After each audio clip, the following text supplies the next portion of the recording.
Greetings, my beautiful IP Resilience family friends. This is Ilona, your host from IP Resilience, and we're so blessed to have you today. And I hope this episode will give you some hope. Please stay to the end because we're going to be speaking today about how the effect of the brain tumor and how you can overcome that to become successful in your life. And in front of us, we have just that person to give us these nuggets that he went through. We have in front of us Mark Curtis McCoy, who is the motivational speaker, and he's also best-selling author. Hi, Mark Curtis. How are you today? Hey, Alona. Hey, and you can actually just call me Curtis if you'd like. Yeah, I am so glad to be on your show. I've been checking you out on YouTube. You're crushing it. A lot of great interviews and stuff, so I'm honored to be a guest. That's awesome. Of course, I'm gonna call you Curtis. We already talked about that, and it's so cool. But Curtis, you have shared on the stage, and that's how I've seen you. I've noticed you, and I said, okay, I have to have the guy. You shared about that you have suffered and overcame the brain tumor. So talk to us a little bit about the fact of the brain tumor in your life, and then we're gonna talk about what it meant to you in your life and how you used that. Okay. Hey, that's a good starting. That's a good starting off point there. But so yeah, I had a malignant glioblastoma brain tumor. I before that, that's been like 12 years ago now. But I'll just lead in a little bit with the story on kind of how that happened. So I was running a cosmetic medical laser clinic, a pharmaceutical company. We had started my own white label pharmaceutical company, manufacturing bioidentical injectable research peptides. So, we were supplying athletes from NFL, NBA players, the Denver Broncos cheerleaders, some of the, a lot of big name folks that were trying to get, lose weight, get in better shape, put on lean muscle mass, run faster, jump higher, hit harder, those type of things. And I was bodybuilding at the time. So when I was diagnosed, I checked into the hospital at 252 pounds, the vein going up my abs, all swole up, and didn't look like I did, or didn't look then like I do now. I got old and fat real quick here and kind of out of shape. But yeah, so I was running all these successful companies, and I was actually running 5 companies at the time, and started having all these seizures. And pretty soon I was passing out, having seizures all the time, and eventually lost the ability to communicate, couldn't speak or anything because of the brain cancer, and was diagnosed with that malignant glioblastoma tumor. So went from being, sponsoring events at the Denver Coliseum, just kind of had super successful as a young guy, and then lost absolutely everything. Couldn't drive, couldn't live alone, I had to move in and sleep on my parents' floor because I was having seizures all the time, and they didn't know if I'd make it through the night. So the doctor gave me just a few months to live. I started writing my book, trying to figure out how to, stay motivated and uplifted and those kind of things, but never expecting that I would live 5 years because the doctors had said there was 0 chance. And we went to Tijuana, Mexico, and I'm doing good now. So yeah, that's awesome. I know I'm that happy to sometimes connect. the word, the C word right now, it's so powerful. It's not just the cancer word, but right now it's a COVID. It's also part of that too. So that, Yeah. anytime you have the cancer, it's really powerful. People need to know how to overcome that. And it's nothing to minimize that, that disease or this diagnosis is really scary for anybody. So you also talked about the incident in your life that your dad had to put a gun over your throat, right? And talk to us about that. Yeah, so that's another one of those struggle things that we all go through. But I grew up in a pretty rough situation. My dad was not a good dude, and just one of the times that it'd been hours and hours of being beat on and yelled at and those kind of things. And he had told me numerous times that, you're a loser, you're a waste of skin, you're a waste of oxygen. And then this time he had handed me a loaded 357 Magnum pistol, 357 revolver, and told me to do the world a favor. I'm sitting I'd been sitting on the bathroom floor in the corner, just taking this abuse for hours, and then handed me his pistol and basically told me to commit suicide.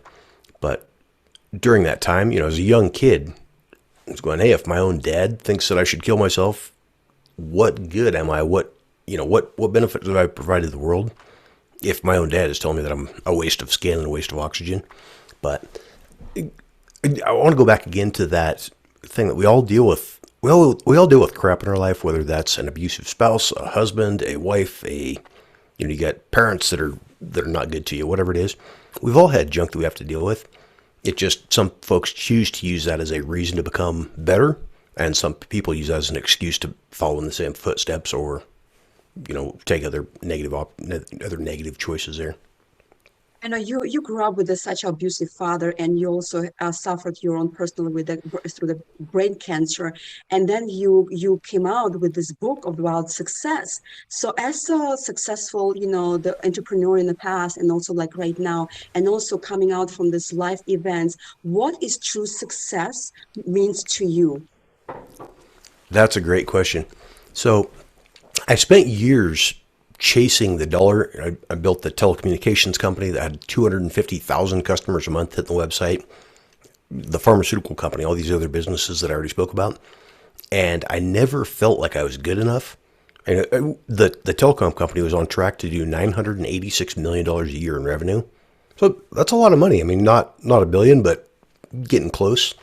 And I still felt like, I'd have these days, just massive profit days where I'm making more in a day than my friends made in a month. And I never felt like, I say friends, I didn't have friends. I had acquaintances, but I was so busy working 80 to 112 hours a week. I didn't actually have anybody that I could call on, or, even to send a text message and to tell somebody, man, I'm feeling down, or, hey, I need to go out and grab some hot wings, go get my mind off something. There was nobody that I could connect with because I was dedicated so much into just making money. And so that'd be it's kind of a long answer, but my definition of success now is doing something where you're leaving an impact on the world, trying to improve people's lives. But yeah, I think success is basically just doing something where you're improving people's lives. And if that's running retail stores, make sure that you're feeding into your employees, make sure you're giving them positive feedback, encouragement, uplifting them, making them feel better about themselves, rather than just using somebody to complete a job for you. Yeah, that's very powerful. For some people, of course, every time you see the word success for some reason associates with money, with the revenue, with the banks, with the dollar amount. But success is pretty much how you feel from inside.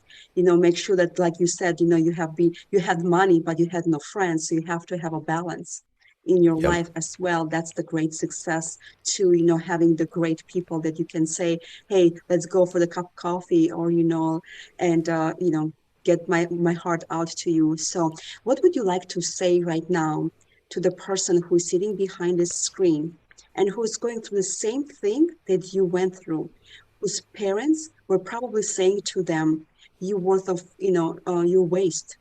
So what would you tell them right now?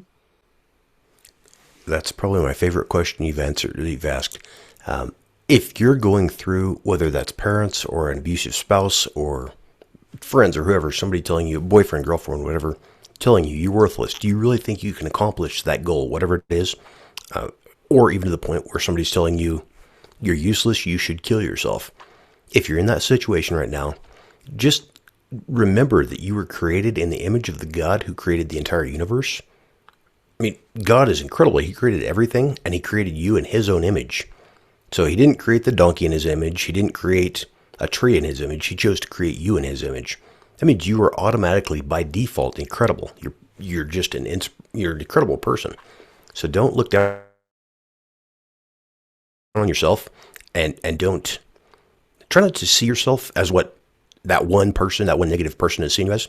Because if you go out, you go to the coffee shop, you start talking to somebody, there is somebody anywhere you go that's looking up to you going, man, I wish I had what he or she had. I wish I carried myself like they did. I love her hair. I love her shoes. I love, whatever it is. There's always something that somebody admires about you.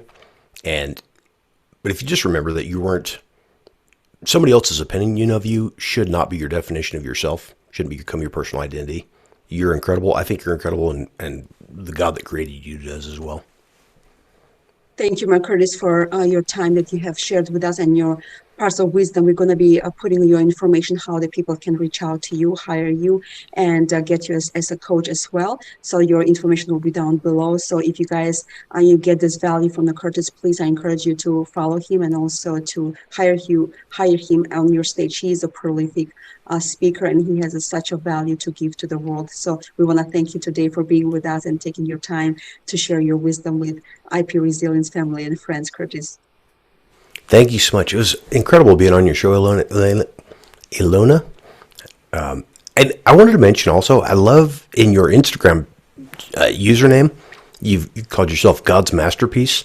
That really resonated with me. I was just going, man, I'm so proud of you for identifying and realizing that you're incredible. You're just an awesome person.